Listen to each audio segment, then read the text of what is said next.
This weekend, we'll also explore the differences between being process oriented and outcome oriented. And a few things that I mean when I say process oriented is using an example of, let's say, an example of a teacher who comes into a particular class and has learned one framework for support. You could say chaturanga or sun A's as an example. One framework of support, and then what happens is this linear line of learning is the way that they've learned, and you introduce some chaos into the system in maybe varying the way that they do sun A's.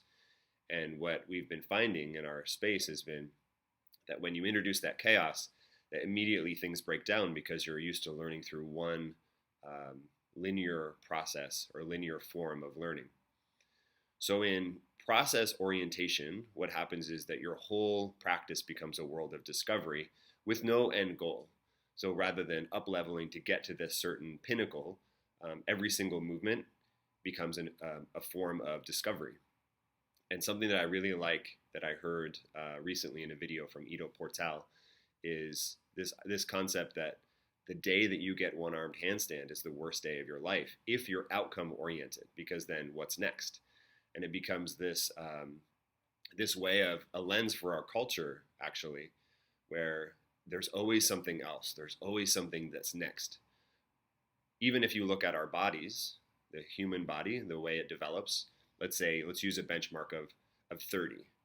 If you're beyond 30, then your body, as interesting or maybe even for some as depressing as it may sound, if you're outcome oriented, your body's in a perpetual state of breaking down or changing or evolving, you could say. And if you're caught up in the mentality of someone who's trying to get one-armed handstand at the age of 80, then your experience is going to be very different rather than listening to where your body is and understanding that the process is much more rewarding. It teaches you much more, and it's a forum for communicating with other people because we're all going through the same process. We're all on as my mother-in-law likes to say, we're all on the same train.